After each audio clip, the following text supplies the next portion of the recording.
Amigos de F1latam.com, el portal de Fórmula 1 para Latinoamérica, es un gusto saludarlos. Queremos agradecerles por tenernos en su lista de preferencia. Y el día de hoy tenemos un programa muy especial porque vamos a hablar con un gran campeón en una competencia legendaria del automovilismo mundial. Pero sin más preámbulos, voy con mis compañeros y colegas Arturo Mora y Víctor Galván. Chicos queridos, ¿cómo están? Un programa muy especial el día de hoy.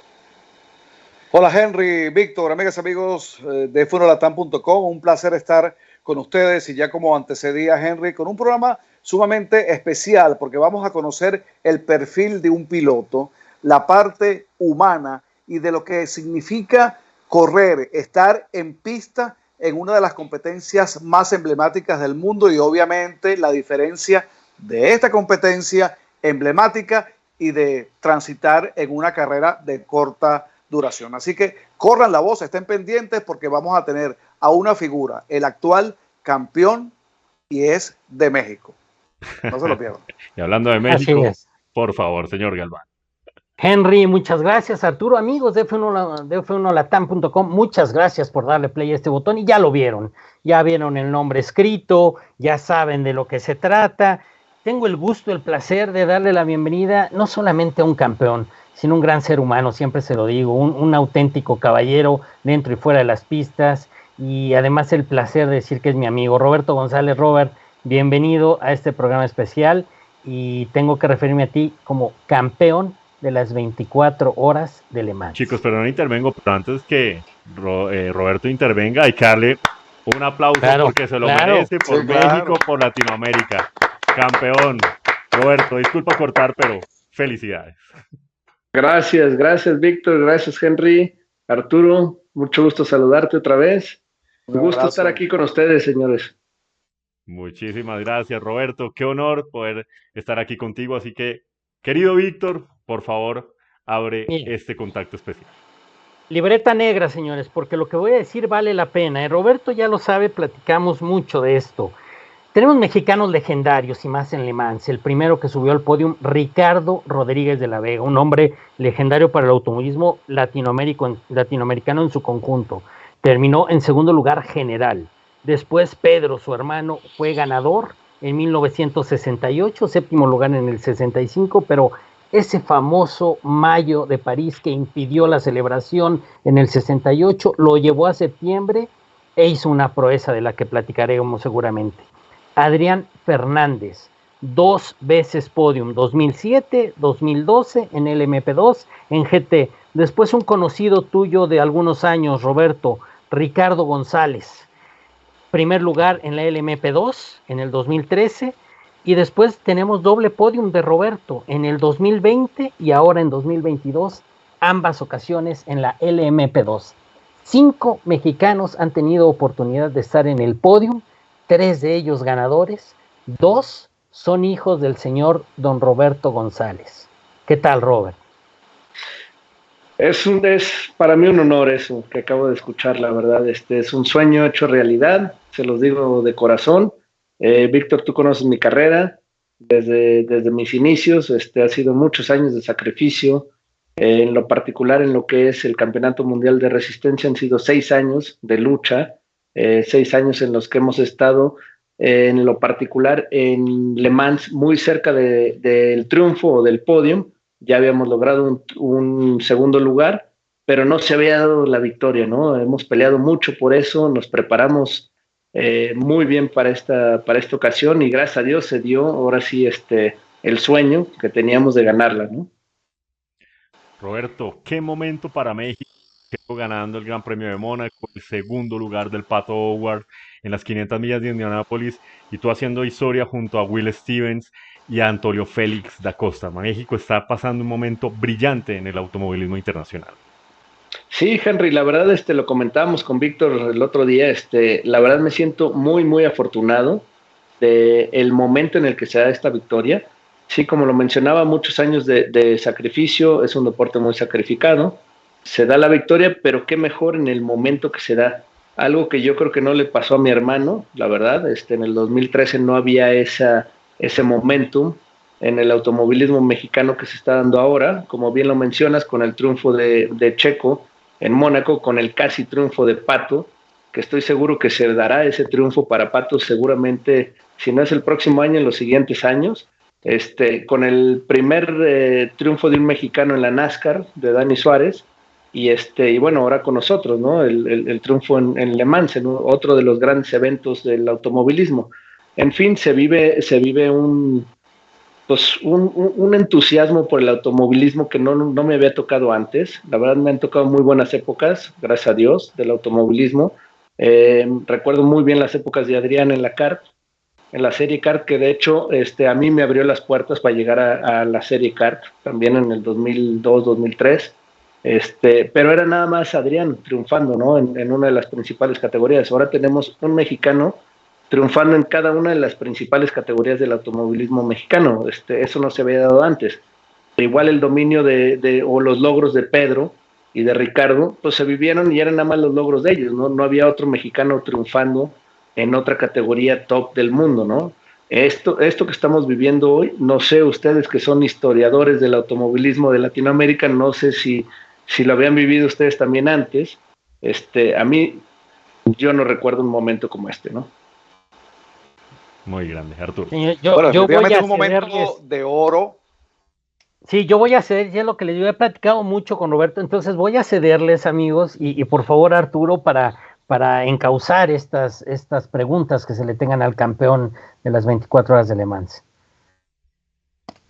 Gracias, Víctor. Sí, efectivamente es un momento de oro, no solamente para México, sino ustedes como representantes del orgullo latinoamericano. Lo han hecho no solamente en las pistas, sino desde el punto de vista organizativo, al otorgarnos el Gran Premio de México con ese fuelle organizativo que hace desbordar el espíritu mexicano hacia el mundo. Pero Roberto, hablando de historia, quiero ir un poco hacia atrás. La primera pregunta mía iba a ser en torno a la preparación para una carrera de larga duración, pero preferí irme hacia atrás, hacia la historia, y tengo entendido que tú en el 2005 estuviste a punto de dar el salto a la Fórmula 1. Quisiera que compartieras con los amigos de América Latina cómo fue ese momento, por qué no sucedió, cómo estaban las condiciones físicas, cuál era el entorno de ese momento que estuviste a un tris de llegar a la máxima categoría.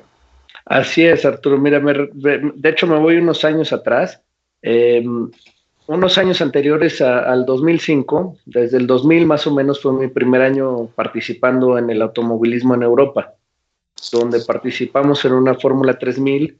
En ese entonces se llamaba Fórmula Chrysler Euro Series 3000, donde quedamos segundo en el campeonato.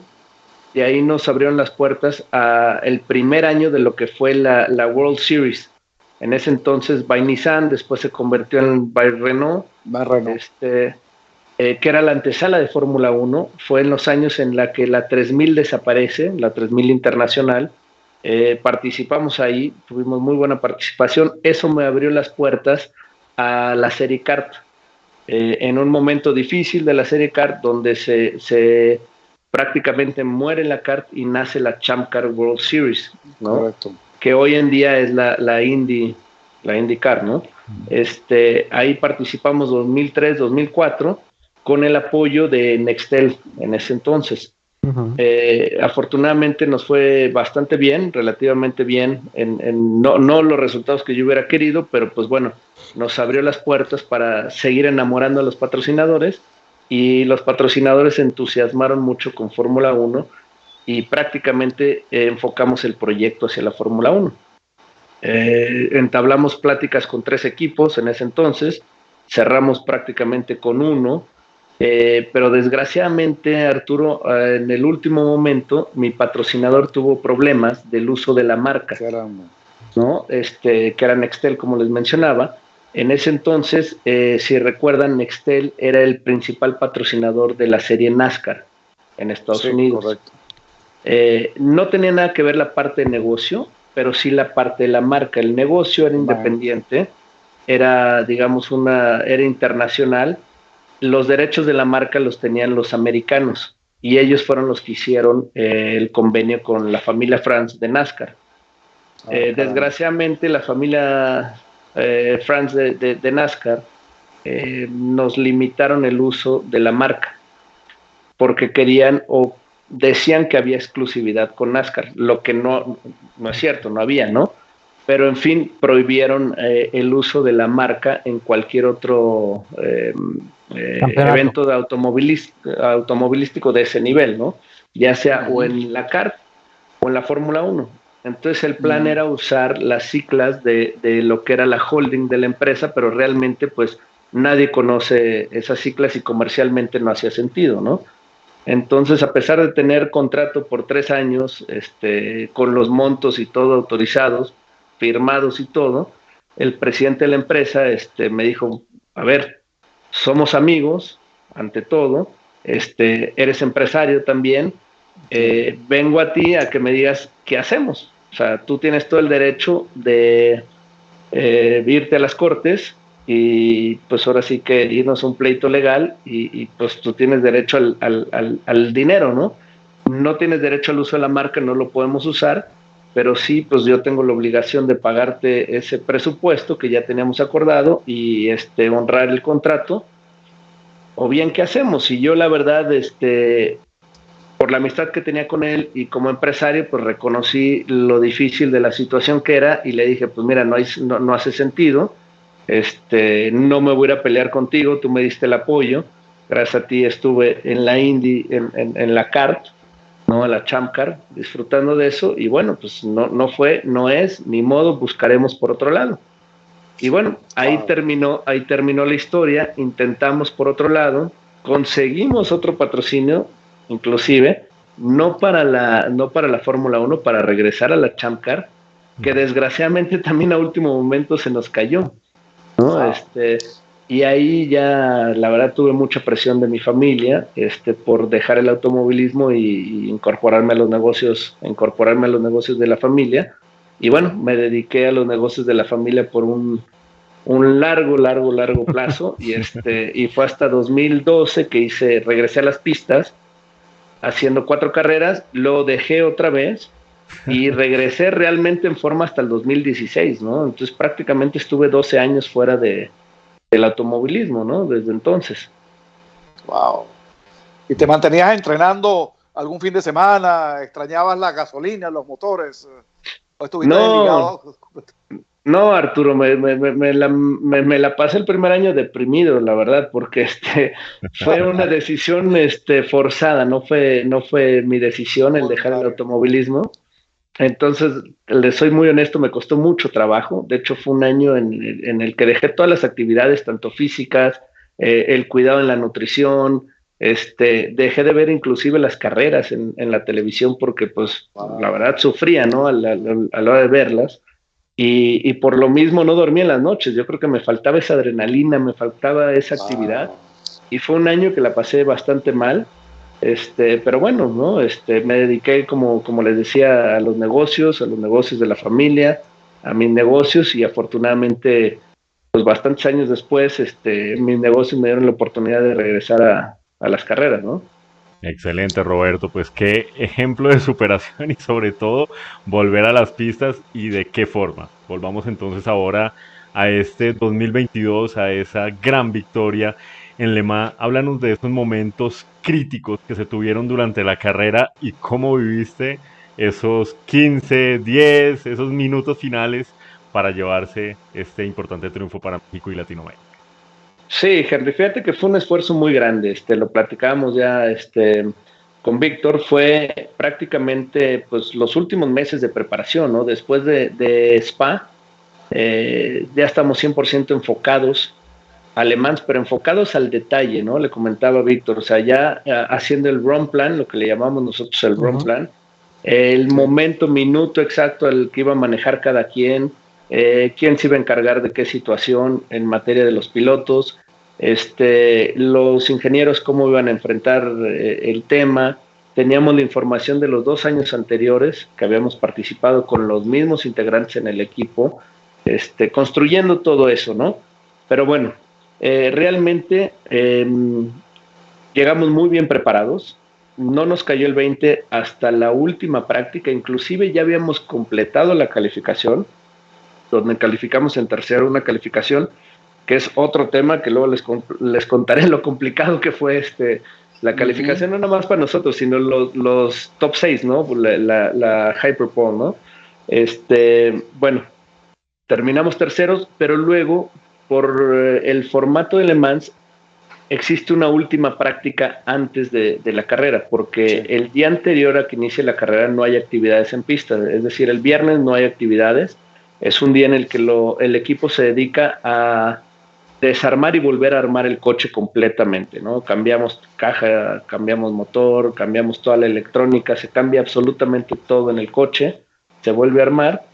Entonces el jueves a las 10 de la noche se lleva una última práctica, bueno, de 8 a 12 de la noche, y fue ahí donde realmente, Henry, nos cayó el 20 que teníamos un coche que difícilmente nos iban a poder competir. La verdad, ya habíamos pasado por todos los horarios de prácticas, en la calificación no estuvimos muy contentos con el coche, en la práctica anterior a la calificación estábamos batallando con el coche, hicimos unos cambios y fue en la noche donde sentimos el auto súper bien y dijimos, ahora sí, creo que tenemos un auto para competir, ¿no?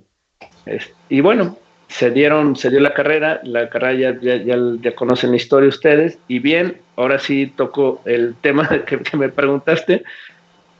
Fíjate que a pesar de que se vio un dominio de parte del equipo Jota, no se vive así, se vive lo contrario. Uno piensa que pues uno está en una posición muy cómoda porque va liderando y con una ventaja muy grande. Sí, nada más que nosotros lo que vivimos o sentimos o pensamos es de que ya nada puede salir mejor, pero sí todo puede salir peor, puede salir mal. Entonces, porque había pasado antes, Robert. Ya nos había pasado en varias ocasiones, ¿no? Entonces, uno sabe que cualquier cosa que puede pasar no va a ser para beneficio, va a ser para en contra, ¿no? Perjuicio. Exacto. Entonces se vive un nerviosismo impresionante. Nos pasó, de hecho, donde perdimos, ya llevamos una vuelta de ventaja y regresamos a la misma vuelta por una situación de un safety car que nos tocó en mala posición en la pista. Le Mans es una pista muy larga, a diferencia del resto de las pistas. Aquí se usan 3 safety cars precisamente para que no hayan esas desventajas, ¿no? Pero sin embargo, igual y te toca estar en una zona de la pista que te toca un safety car ahí luego, y a lo mejor el que venía persiguiéndote logra pasar la zona de safety car y tiene toda esa ventaja, ¿no? Se une al que tú vas o al siguiente safety car, ¿no? Entonces recorta mucho de la ventaja o la desventaja que traía. Eso lo vivimos un par de veces. Al final, antes de yo subirme al coche, mi último stint, que le llamamos en el coche, vivimos un momento muy complejo porque Antonio Félix da Costa empieza a reportar que sentía una llanta mal. Empiezan a analizar toda la información y todo se veía bien en materia de presiones y de temperatura. Entonces, lo que uno piensa es, se está delaminando la llanta, ¿no? O está teniendo demasiado graining, o se está ampollando la llanta, ¿no? Entonces, por suerte yo ya estaba en los pits, ya listo, y en eso decidimos cambiar la estrategia y subirme.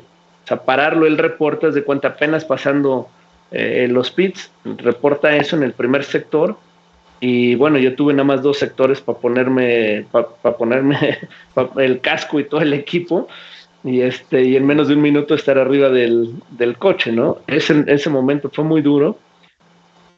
Cubrimos ese momento y bueno, llega la última hora de carrera, donde sigue la ventaja y todo, pero sabíamos que al final los líderes teníamos que parar a lo que se llama un splash and go, ¿no? Una parada última de pits muy, muy corta, porque te falta combustible para 3-4 vueltas nada más, ¿no? O 2 vueltas en nuestro caso. Ese fue el peor momento, Henry, porque pues, a pesar de llevar más de 2 minutos y medio de ventaja, dices, tengo que parar una última vez, y todo puede pasar, ¿no? Puede pasar desde una infracción al piloto, desde una infracción a los mecánicos, porque no siguen el orden que tendrían que respetar en la parada, o bien estos coches, si se baja mucho el nivel de combustible, puede ser que batallen para arrancar, que no arranquen, ¿no? Entonces, ya sabes, pasa todo por la mente. Yo estaba ahí presente, estaba de hecho parado viendo la parada, no puedes hacer nada más que ver, y fueron los peores momentos, y faltaban exactamente 20 minutos de carrera. Ya cuando arrancó Will, dije, bueno, pues ya, ahí salió, ahora nada más que no vaya a despistarse, que no le choquen, que no se le ponche una llanta o algo, y la verdad descansamos hasta que el coche cruzó la meta.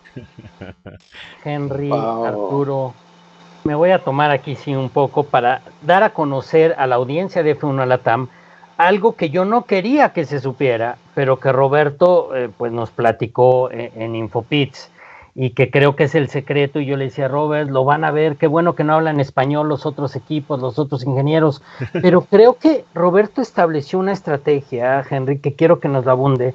Roberto, cuéntanos, porque yo creo que este podium, este primer lugar en las 24 horas de Le Mans, lo podría sintetizar en una palabra: confianza, y es lo que platicábamos hace unos días. Si quieres abundar, ¿qué es esa confianza y esta estrategia que yo nunca la había visto ni con Adrián, ni con tu hermano, ni con Memo, ni con los mexicanos con los que he tenido oportunidad de trabajar o de platicar sobre Le Mans? Cuéntanos esta estrategia que para mí, te dije, es loquísima. Sí, bueno, mira, todo inicia apostándole de mi parte a la continuidad, ¿no? Y bueno, gracias a los dueños de Jota, que me han permitido realmente estar muy involucrado en la formación de mi programa, ¿no? De mi equipo, digamos, dentro de Jota. Me permitieron a mí escoger a los pilotos. Yo considero que tengo a los dos mejores pilotos de compañeros, Antonio Félix da Costa y a Will Stevens.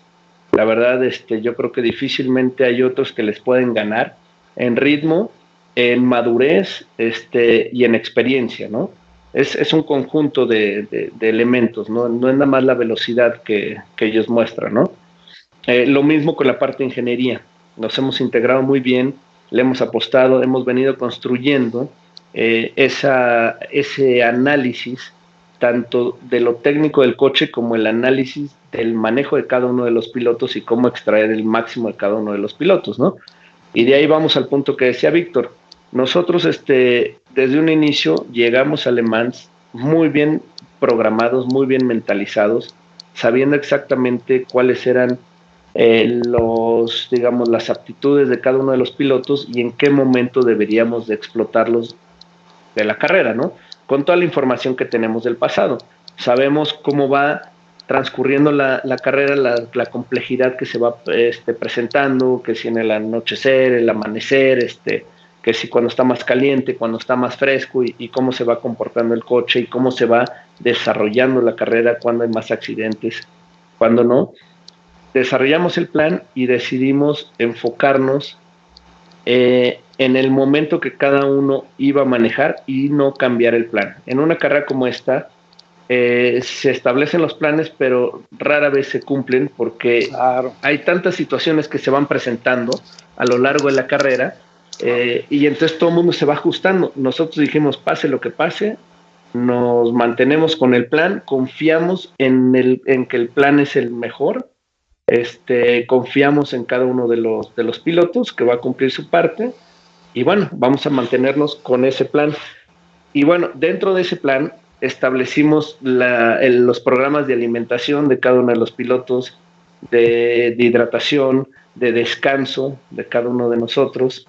De hecho, teníamos prohibido nosotros estar en el área de pits si no estábamos manejando. Si uno se bajaba del coche, teníamos 5 minutos para platicar con los ingenieros, darles el feedback, agarrar los audífonos, hablar con el piloto que está manejando para pasarle la información de lo que nosotros vivimos, ¿no? Qué está pasando en tal curva, esto y esto, Lo mismo hacían ellos mientras yo voy manejando mis últimas vueltas antes de bajarme el coche. Yo pasaba la información al piloto que iba a seguir, y de ahí a nutrirnos, a hidratarnos, sesión de terapia y a dormir. No nos llevamos ni radio ni nada para no estar ni siquiera al tanto de lo que estaba pasando, sino confiar 100% en que el que le tocaba en ese momento iba a llevar el plan a cabo, y bueno, de esa manera poder descansar, ¿no? Para que la siguiente tanda que nos iba a tocar estar al 100%. Eso, lo comentábamos Víctor y yo, eso nunca se vive, eso es, pues, primera vez en mis 6 veces yo lo he vivido, porque lo hicimos disciplinadamente. ¿no? Y determinadamente, por la confianza que hay entre los tres pilotos y la parte de ingeniería. Pero sí, es algo que no se da. O sea, normalmente tú te bajas del coche y andas con un radio y andas preocupado y andas escuchando lo que está pasando y te tratas de involucrar con los ingenieros y en fin, la verdad nada más te desgastas. Y estás monitorizando y te vas a tu cuarto que es que a dormir con un radio al lado. Me decía Adrián que él tenía el radio permanentemente escuchando todo. Imagínense, amigos, Henry, Arturo, ¿por qué no andar en eso? No descansan los pilotos en 24 horas, no duermen, aunque se van a su cama, en realidad no duermen. Y aquí la confianza es, me voy a dormir porque mi compañero en 3 horas o 4, el stint que dure, va a tener el auto sano y salvo y lo va a traer a casa. Eso yo no sé si en unas 24 que pasan, yo sé que pasan en Colombia, yo sé que has estado en muchas, Arturo, acá también en 24, para mí es lo mismo si es de triciclos o es de Le Mans, son unas 24 que se viven, lo platicábamos, Roberto. Yo nunca había escuchado ese plan de que el piloto dijera, te dejo todo y me voy a dormir, que también es parte de mi trabajo. Sí, inclusive te digo, sin radio, teníamos pues 2 monitores también ahí en la cabaña, frente a la cama, uno con las tomas reales de la carrera, o sea, en vivo, y otro con los tiempos y más información, pero pues no, los 2 apagados, digo, sin radio, confiando en una persona encargada, en mi caso Marx, encargado de ir a levantarme 30 minutos antes para estar listo, ¿no? Otra cosa era, pues como les decía, el programa de nutrición, inclusive con los fisios que tenemos nos pusieron unos sensores en los brazos para medir la glucosa y los niveles de azúcares y de energía que teníamos en el cuerpo, y entonces así programar la alimentación, en qué momento, la hidratación también. Cada vez que nos bajamos del coche en un entrenamiento, nos subíamos a la báscula, bueno, previo a subirnos al coche, y luego bajándonos para ver cuánto líquido habíamos perdido, para pues obviamente reponer ese líquido, en fin, todo bien programadito y lo llevamos al pie de la letra, y yo creo que fue parte del éxito, ¿no?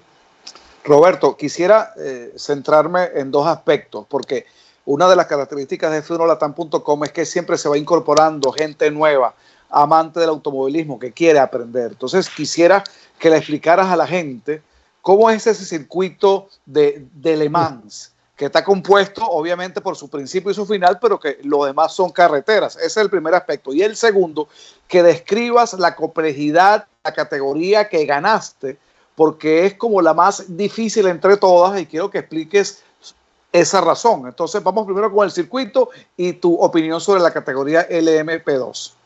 Bueno, primeramente el circuito de Le Mans para mí, como piloto, me parece el mejor circuito que existe. Afortunadamente he corrido pues, en la mayoría de los circuitos que los aficionados pueden ver en Fórmula 1. La mayoría los conozco. Y la verdad, Le Mans es muy especial. Uno, porque yo diría que el 90% es circuito callejero. Yo creo que solo el 10% es fijo. Es un circuito que presenta rectas muy largas, muy rápidas, donde llegas a chicanas, que las chicanas son curvas diseñadas para bajar la velocidad. En este caso, sí bajas bastante la velocidad, pero siguen siendo bastante rápidas y muy complejas. Luego tienes curvas muy rápidas, como es la sección de Porsche, donde entras a una velocidad de 260 y te mantienes entre 260 y 280 kilómetros por hora, con los muros al ladito de ti. No hay espacio para cometer error, y con tráfico, además, que también hay que ver en qué momento puedes adelantar ese tráfico o no, qué tanto puedes arriesgar. Y luego tienes curvas bastante técnicas en materia de frenada, como son las chicanas de Ford, la última parte de la pista, donde vienes de 300, 330 kilómetros por hora y hay que bajar a 70, 80 kilómetros por hora, ¿no?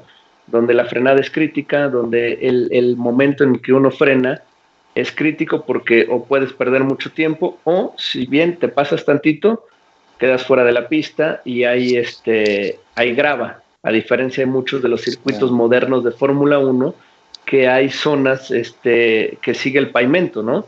En los excesos de las curvas. Aquí es una pista donde los excesos de las curvas hay o grava, o hay pastos, o hay rieles. no puedes cometer ningún error. Es en el bosque, es en medio del bosque. A lo largo del día va cambiando la situación, cambia el viento que te afecta mucho en las frenadas, en las entradas de las curvas. Fíjate, curiosamente, para los que no saben, pues digo, se corren 24 horas, obviamente pasas por todos los momentos del día. A mí en esta ocasión me tocó el anochecer y el amanecer. En el anochecer, el atardecer, es una hora muy compleja porque como estás en el bosque, no nada más el tema de la visibilidad, porque tienes la luz enfrente, sino los mosquitos salen en la tarde y se te llena todo el parabrisas de esos mosquitos, más aparte tienes el sol de frente y hay puntos de la pista en donde realmente vas adivinando, ¿no? Donde vas, no ves para nada. Si traes un coche enfrente, bueno, vas siguiendo al de adelante, pero te puede tocar que no hay nadie y vas adivinando realmente dónde vas, ¿no? Pero a 330 kilómetros por hora, ¿no? Es el circuito más rápido que corremos, máximas velocidades, es el circuito más largo. Y también otro dato curioso, fíjate que las vueltas son tan largas que solo damos 9 vueltas, o sea, el combustible dura para 9 vueltas, nada más. A diferencia de que en otros circuitos son 27, 28 vueltas, aquí nada más das 9 vueltas porque ya no da más el combustible. Entonces, las llantas las usas más, más stints, también no las cambias con tanta frecuencia, lo cual también agrega una complejidad, ¿no? Porque ya al final, pues las llantas están bastante desgastadas, pero las tienes que usar porque hay un número limitado de llantas que puedes usar a lo largo de la carrera. En fin, son muchos detalles que la hacen muy especial. ¿Y la categoría LMP2? En la categoría, mira, aquí en este campeonato mundial de resistencia hay 4 categorías. Hay 2 de prototipos y 2 de autos GTs. En las de prototipos hay una de fabricantes, que es la Hiperautos o la LMP1, y la de equipos privados, que es LMP2. La diferencia realmente es pues costos, obviamente, y desarrollo. En LMP1 está mucho más abierto el reglamento. Sin embargo, los autos solamente son 2 segundos más rápido que nosotros. La categoría LMP2 es pues no es un Spec Series como tal, porque está abierto a 4 fabricantes de chasis, pero realmente uno ha dominado, que es Oreca. Entonces todos los equipos utilizan el chasis Oreca. Los motores son Gibson, iguales para todos, y los neumáticos son Goodyear, iguales para todos. Aquí no está abierto, a diferencia del MP1 que sí. Igual, si te vas a los GTs, tienes la categoría de fabricantes y luego tienes la categoría privada, ¿no? De equipos privados. Fabricantes también hay solo 5 coches, 6 coches, y el resto pues están en la de privados, igual que nosotros. Nosotros somos 27 coches, que es la categoría pues más nutrida, digamos, y como les decía, todos iguales, ¿no? Realmente la diferencia la hace la puesta a punto o el desarrollo que hacen los ingenieros y los pilotos, ¿no? Por mucho la más competida y pues bastante más rápida que la categoría de privados de GTs. Entonces realmente lo curioso de una carrera como Le Mans, la competencia está en las categorías de equipos privados, no en las categorías de equipos de fabricantes, ¿no? Curioso el dato, pero bueno, por lo mismo, estas categorías, el MP2 atrae a mucho piloto muy experimentado, mucho expiloto de Fórmula 1, pilotos que han estado en la Indy. Los pilotos con más experiencia, la verdad, buscan estar en la LMP2 porque en la LMP1 o en la híbrido realmente hay muy pocos asientos que ya están ocupados y además, pues como les decía, hay mucha diferencia entre un equipo y otro, no es tan competida. Acá el piloto sí hace la diferencia, digamos, o el equipo de ingeniería hace la diferencia, ¿no? Bueno, ya que hablas de piloto, Roberto, ¿cuáles son las cualidades que tienen Antonio Félix da Costa y Willem Stevens? ¿Qué es ese elemento diferenciador que de pronto no tienen otros compañeros de equipo? Mira, Henry, muy buena pregunta y ahí te va lo que yo considero que es lo más importante y sobre todo para los que no están muy familiarizados con el mundo de automovilismo de resistencia, a diferencia en este campeonato con una Fórmula 1 o cualquier otra categoría, es que aquí son 3 pilotos en un coche.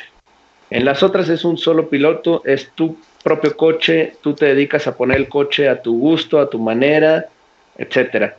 Acá no, acá tú tienes que compartir el coche con otros pilotos. Entonces, una de las cosas más importantes es que no haya esas luchas de egos, ¿no? Aquí todos son superestrellas, todos son los dos, de hecho, en mi caso, mis 2 compañeros son ex Fórmula 1. Antonio no fue piloto de carreras de Fórmula 1, pero fue piloto de pruebas de Red Bull, y no fue piloto de carreras porque llevó un ruso por ahí en X momento y le dieron el asiento a él en lugar de Antonio, que era el primero en la lista, ¿no? Sí. Will Stevens sí estuvo corriendo. De Fórmula E. De Fórmula E. Sí, es campeón mundial de Fórmula E, ha sido piloto de fábrica por muchos años. Él estuvo muchos años en DTM y en la WEC con BMW. Will Stevens, como les decía, ha estado en Fórmula 1, ha estado en resistencia, tanto en el campeonato mundial como en el campeonato americano, como en el campeonato europeo, manejando siempre el MP2. También GTs, tiene muchísima experiencia, pero lo más importante aquí, y es lo que les quería comentar, que son 2 pilotos con mucha experiencia, muy seguros de sí mismos, que ya saben que no tienen que demostrar nada y saben que lo más importante es trabajo en equipo, que eso es lo principal y eso es lo que nos ha dado a nosotros, la verdad, tanto éxito, es el reconocer que la labor que yo estoy haciendo es para mis compañeros, la labor que mis compañeros están haciendo es para beneficio mío y no es de individual, no es de cada quien. De nada sirve que yo me dedique a poner el coche y tratar de buscar la vuelta más rápida si a mis compañeros no les va a servir esa puesta a punto del coche, ¿no? O no les va a servir esa estrategia. Entonces, aquí lo más importante es morir a los egos, que es lo más difícil porque les digo, hay pura superestrella aquí, y todo el mundo quiere seguir demostrando, ¿no? Aquí yo diría que lo principal de ellos dos es que son pilotos muy maduros, son de lo mejor que hay en el mundo, pero en fin, son muy sencillos, son muy humildes y saben que su labor es desarrollar el equipo, desarrollar el coche, desarrollarme a mí, ayudarme a mí, también ayudarnos entre nosotros y buscar el mejor resultado, ¿no? Y no en lo individual, ¿no? Como equipo.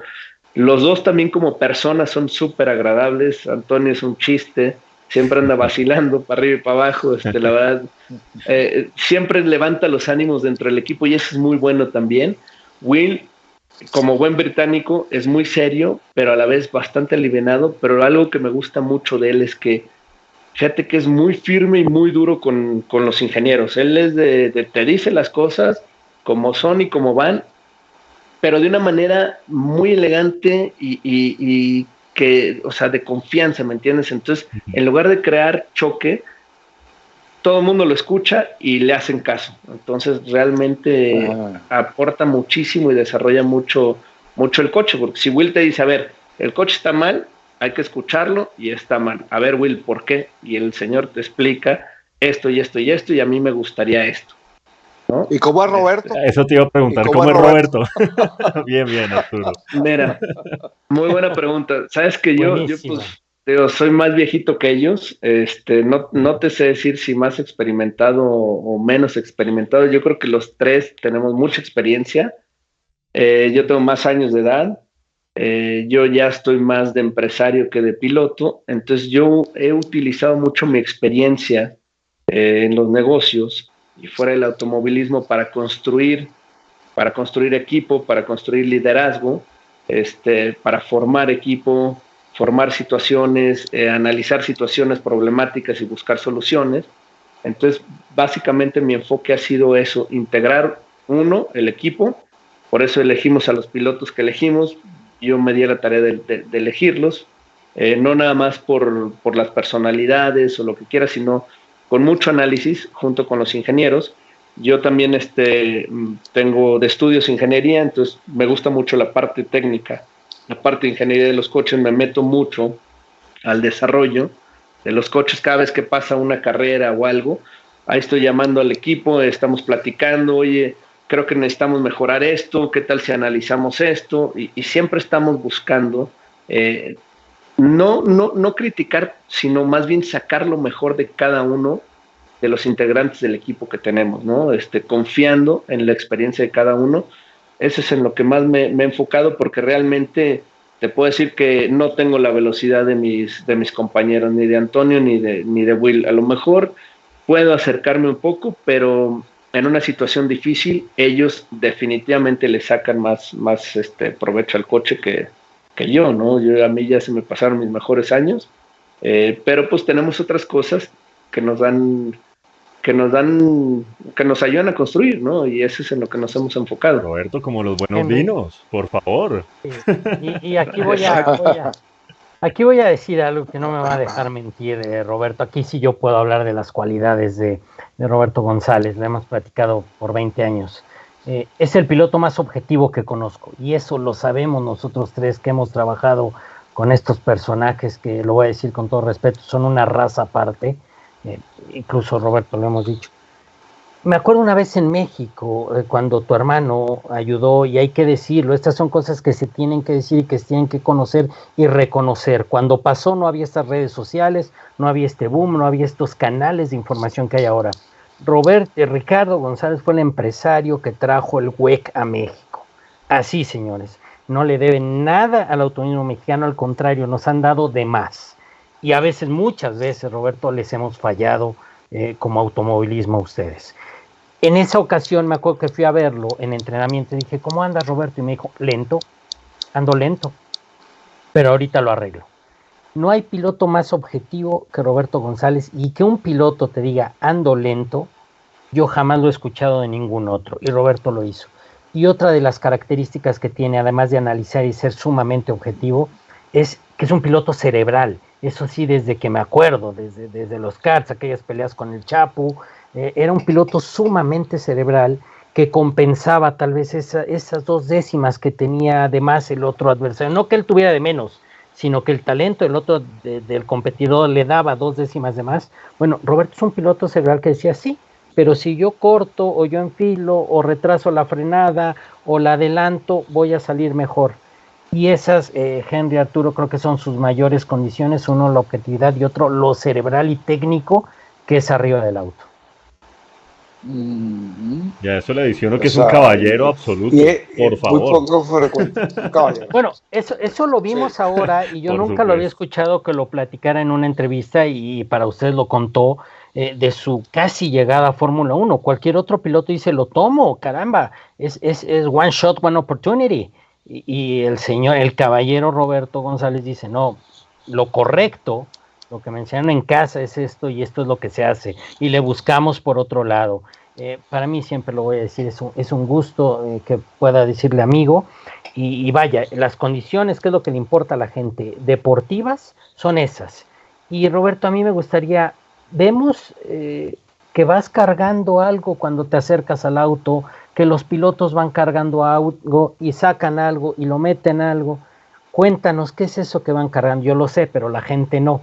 Eso que acomodas en el asiento, ¿y por qué pasa? Sí, mira, es sumamente importante que el piloto vaya muy cómodo al manejar, y cómodo es una expresión, porque uno no va cómodo.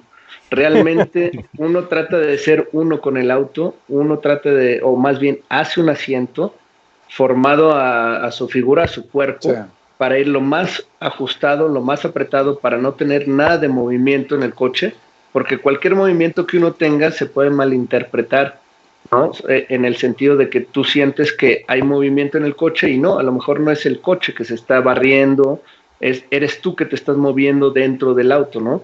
Entonces tratas de prácticamente de ser uno con el auto, para que tengas todas esos sentimientos que está generando el auto, ¿no? Entonces lo que llevan cargando es lo que le llamamos el insert.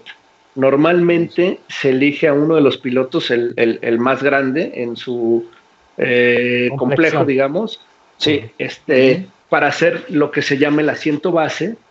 Entonces, en este caso, pues yo soy el que hago el asiento base.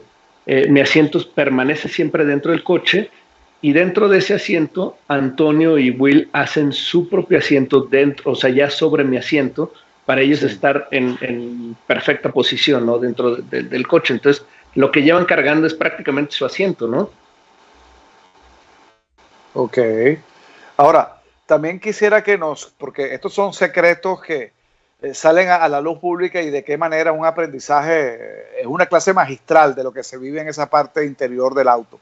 Quisiera también que pudiéramos repasar, Roberto, porque amigas y amigos, sobre todo para la gente que se está iniciando, no solamente Roberto ha triunfado en las 24 horas de Le Mans, sino que también lo consiguió en las 24 horas de Daytona, y allí tuvo la oportunidad de alternar con Pastor Maldonado, como también lo hiciste en Le Mans, donde también le fue muy bien, salvo que alguno que otro percance. ¿Pudieras recordarnos aquella experiencia de las 24 horas de Daytona, Roberto?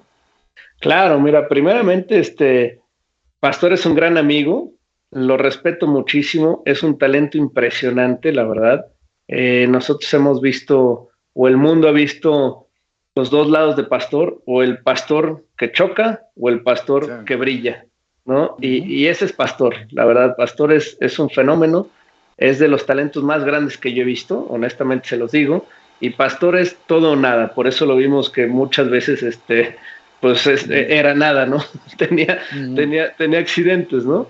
Pero el talento de él es impresionante, y como persona lo quiero muchísimo, es simpatiquísimo, es de los compañeros de equipo que he tenido que mejor le he pasado, la verdad. Allá en el 2018, 2019 tuvimos la oportunidad de esos 2 años compartir auto con él, ganando varias carreras muy importantes, una de ellas las 24 horas de Daytona. Él nunca había estado ahí, yo ya había estado ahí.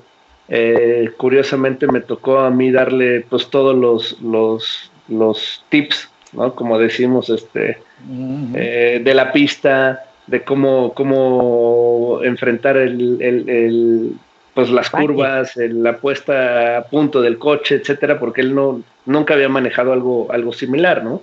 Es muy distinta a las pistas de Europa, muy distintas a lo que él estaba acostumbrado. Nos tocó, fue un año bastante complejo, inclusive no corrimos, si recuerdo, las 24 horas completas, creo que fueron 22 o 21 horas. Terminó en bandera roja la carrera porque nos tocó una tormenta impresionante. Sí. Para nuestra ventaja, gracias a Dios, porque Pastor es extraordinario en esas condiciones. Inclusive ya no me acuerdo si fue él el que le tocó cerrar o a quién nos tocó cerrar. Creo que sí, él estaba en el coche cuando la bandera roja. No me acuerdo si fue él o yo, pero uno de los dos fue. Pero sí, tuvimos muchas horas de lluvia. Nos ayudó muchísimo porque, te digo, Pastor brilla en esas condiciones. Me sorprendió mucho, y a él también, él me lo comentó. En la noche no tenía experiencia de manejar en noche, tanto en Le Mans como en Daytona anduvo durísimo en noche.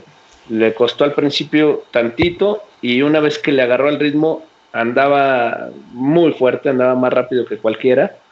Y otro momento que también, digo, fuera de la pregunta que me hiciste de las 24 horas, ganamos Spa en el año más complicado que Spa ha visto en su vida, y esto porque tuvimos una carrera donde hubo sol, hubo lluvia, hubo granizo y hubo nieve. Sí. Y mucha nieve. Igual ahí Pastor en el momento más difícil andaba 2 segundos más rápido que los Toyota, los LMP1, ¿no? Que además los Toyota son 4-wheel drive y nuestros carros no. Gracias a él, la verdad, ganamos esa carrera. Y te digo, las 24 horas fue algo increíble. Llegamos muy parecido, fíjate, como estas 24 horas de Le Mans. En las 24 horas de Daytona dijimos, venimos para ganar, tenemos el equipo para ganar, tenemos el coche para ganar, tenemos que hacer todo lo posible por ganar, porque lo podemos lograr, ¿no?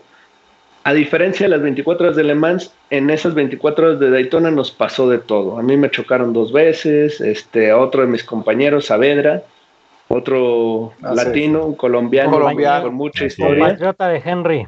Sí, con mucha historia en el automovilismo. Tuvo 2 accidentes fuertes también. Ryan Cullen, un irlandés, también tuvo un accidente. El único que no fue Pastor, curiosamente, en esta carrera.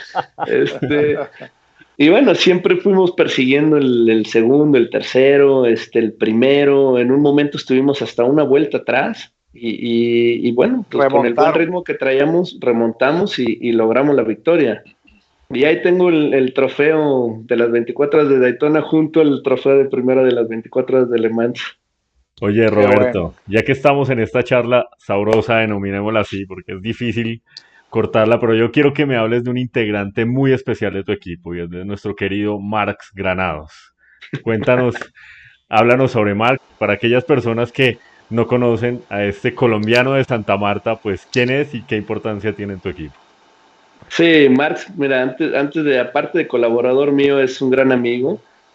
Marcs y yo iniciamos cuando yo entré mi primer año a la Champ Car en el 2003. Yo necesitaba a alguien de relaciones públicas que manejara pues, todos los medios, todo lo relacionado a la prensa. En ese entonces, y Víctor lo sabe, era muy distinto ahora. Ahora hay mucho más herramientas, digamos.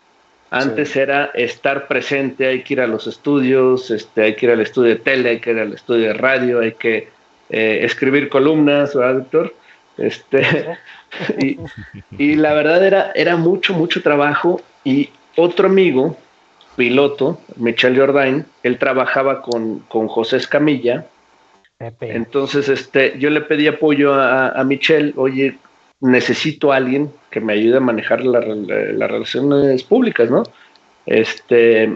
¿A quién me recomiendas? Y él y Pepe Escamilla me recomendaron a Marcs.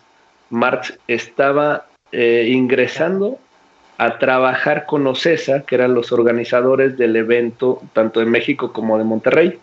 Él estaba en la parte de medios en Monterrey. Entonces, ¿no? En Parque Fundidora. Me hicieron una reunión con él y desde el día 1 hicimos clic.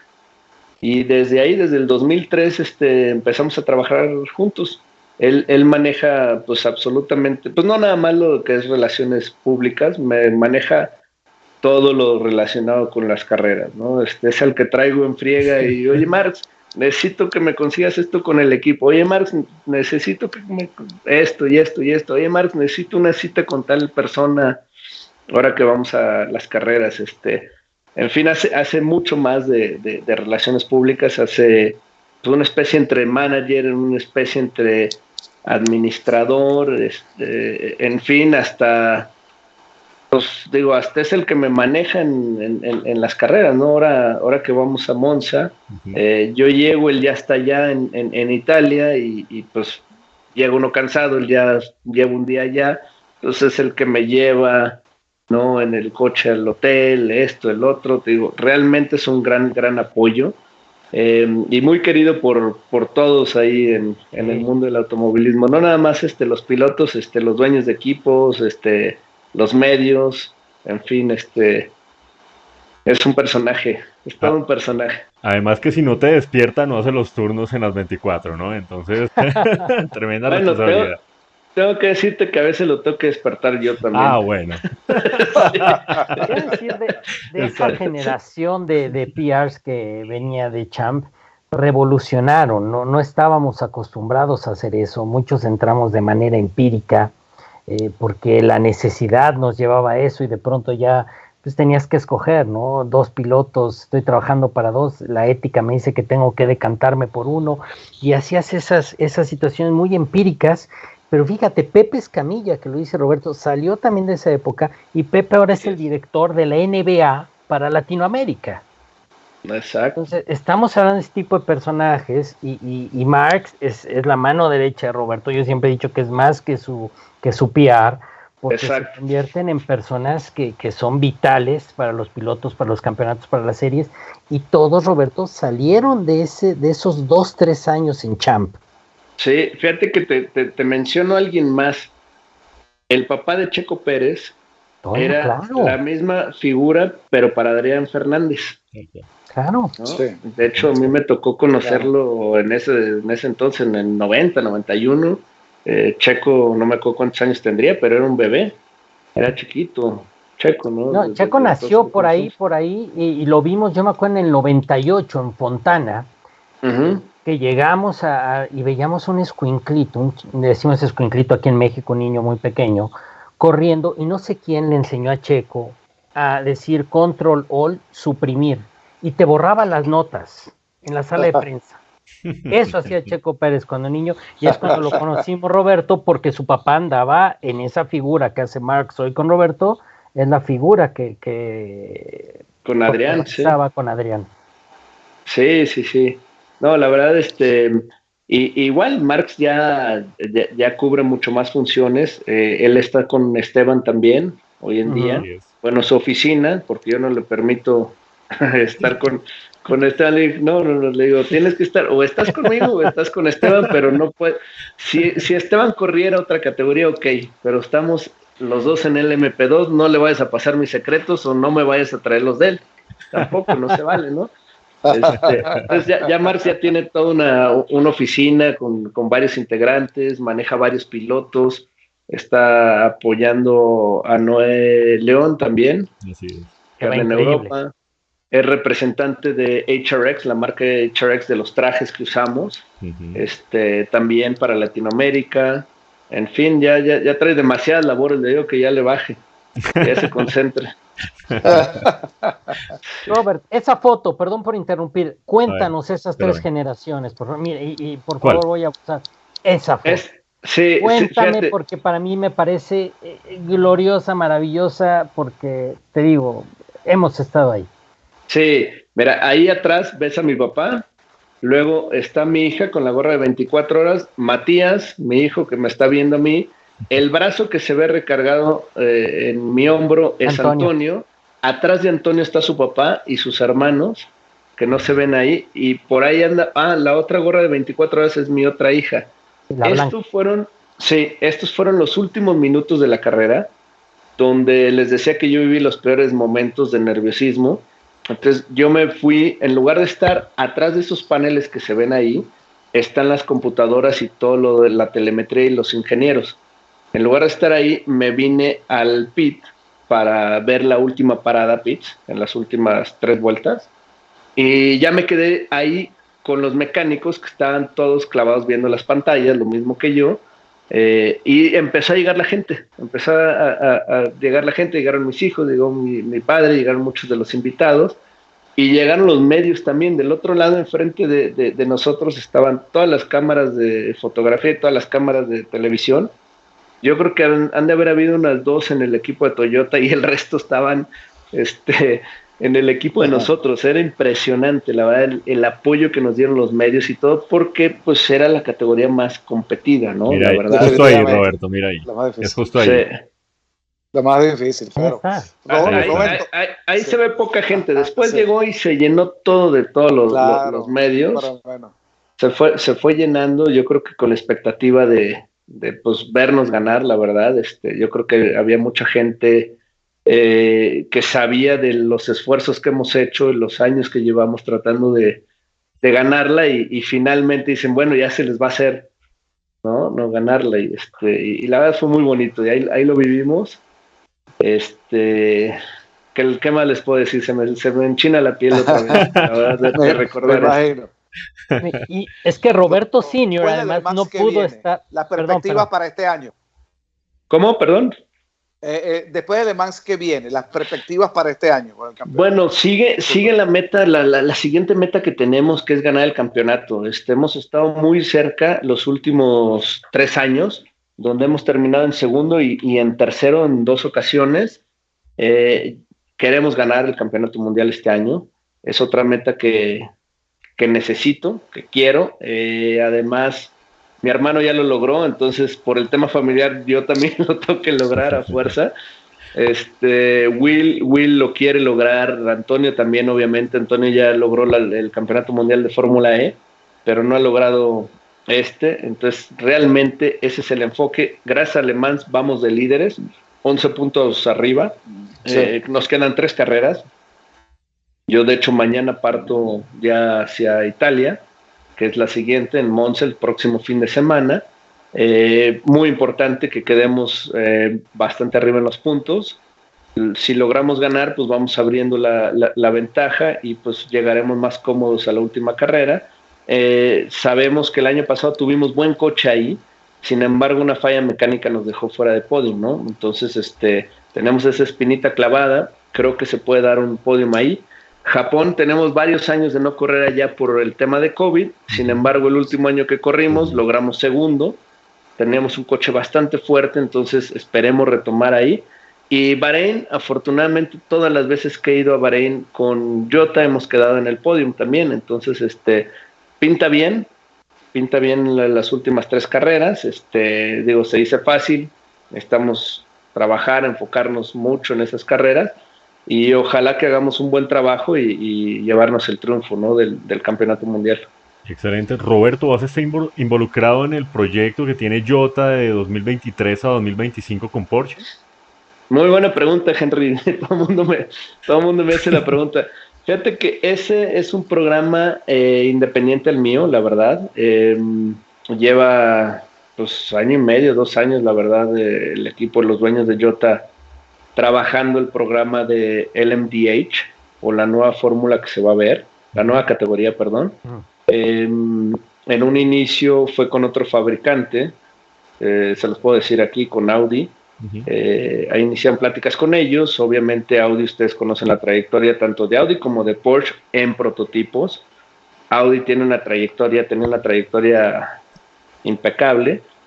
Sin embargo, a último momento ellos decidieron recortar el programa, ¿no?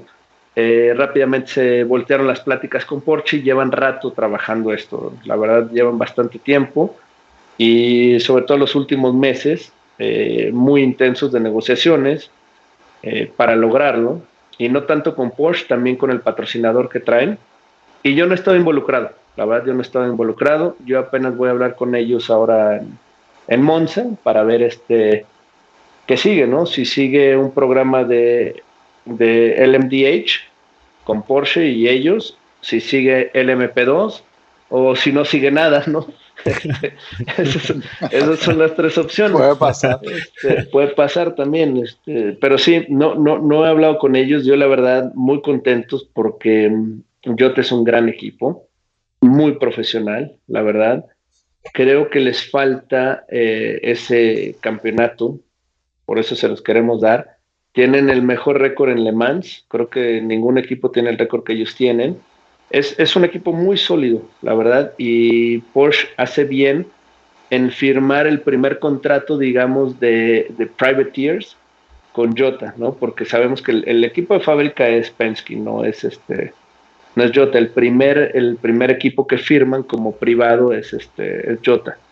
Y yo creo que no te sé decir cuál va a estar mejor, la verdad. Yo creo que están a la par, si no es que lleva un poco la ventaja Jota en la WEC, digamos. Eres un buen negociador, Roberto, entonces seguro vas a traer buenas noticias. Ya nos contarás. Sí, ya les contaré, seguro. Sí. Bien, chicos. Bien, amigos. Monza, cuéntame de Monza, Roberto. Es la próxima inmediata. Cuéntame como piloto, ¿a qué se enfrenta un piloto en Monza? Sabemos que es una de las pistas más rápidas y veloces que hay en todas las categorías. Cuéntame de Monza si quieres una vuelta.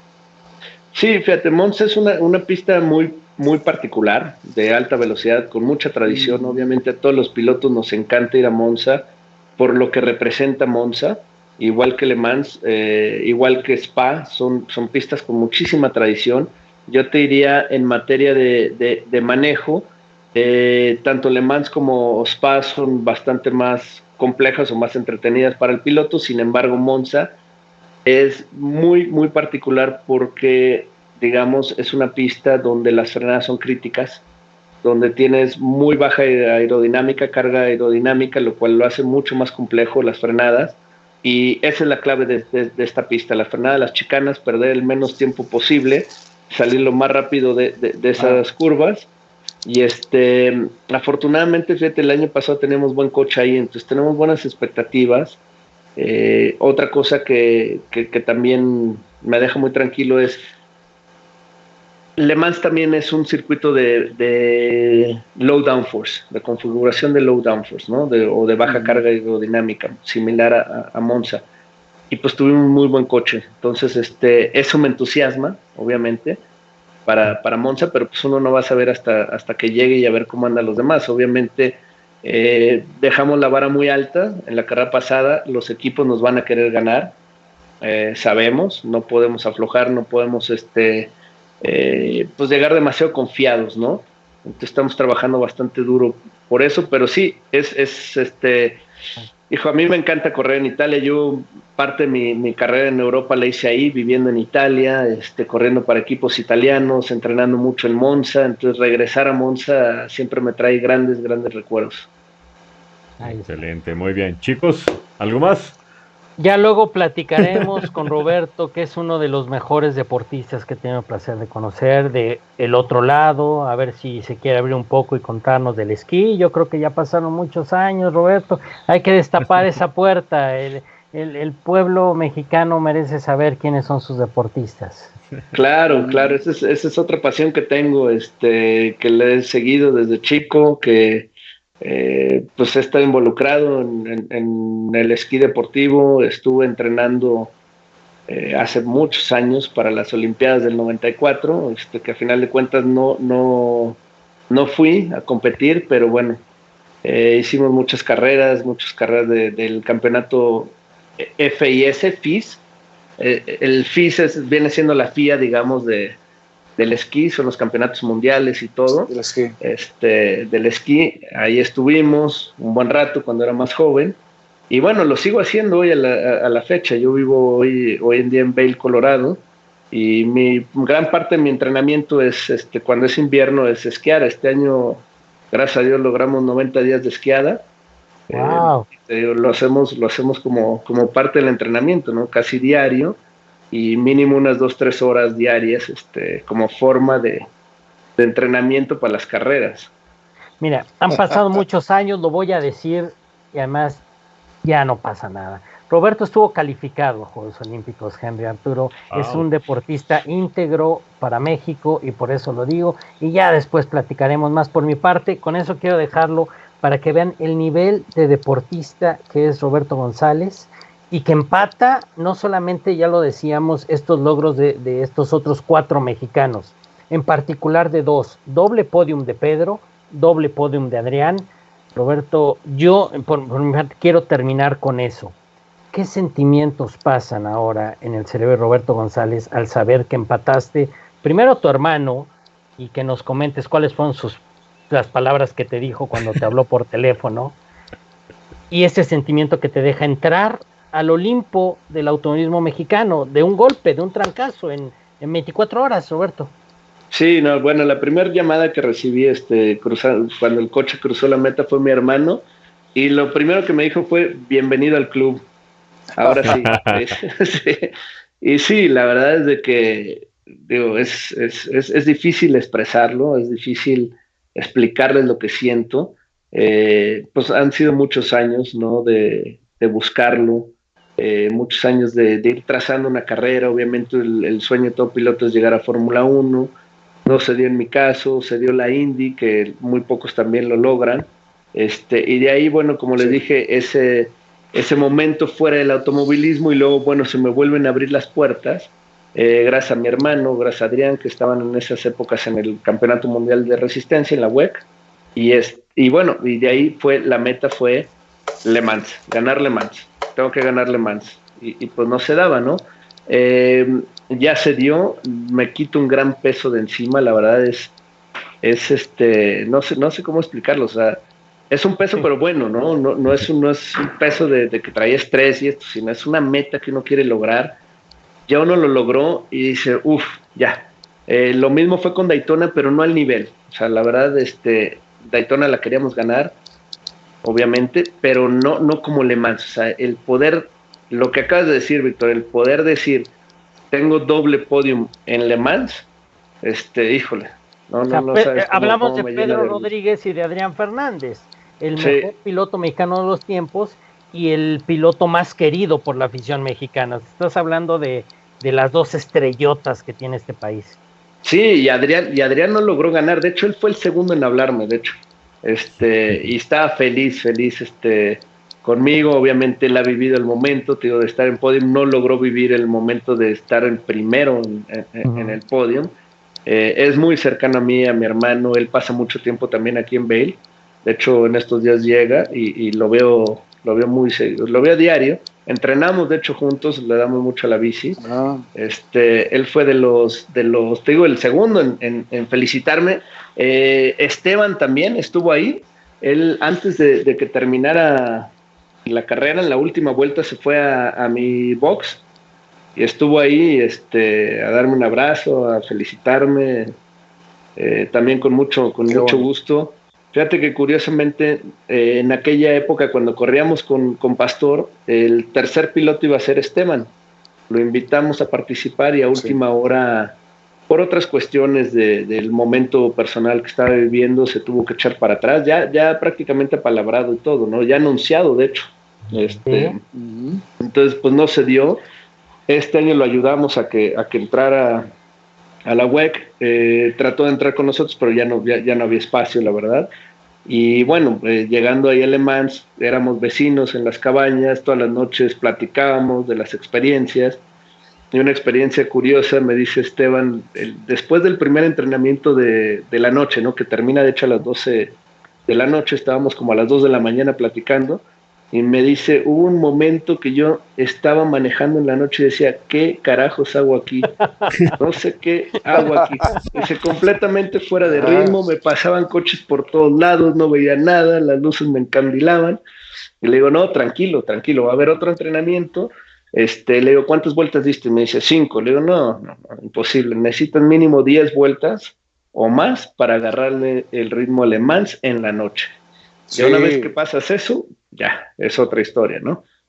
Entonces sí, fíjate que es muy padre cuando te hablan expilotos que estuvieron en el podium para festejarte, para celebrar el logro, y también pilotos nuevos que seguramente van a lograr un podium, que también se acercan contigo a celebrar el momento, a buscar esos tips también, esos consejos en su primera ocasión que llegan. ¿Eso bien? Sí, no, y la verdad yo muy contento, me llena de orgullo el poder apoyarlo. Es un gran talento, gran talento, gran persona, y estoy seguro que si sigue en la WEC se le va a dar un podium también o la victoria también. Excelente, muy bien.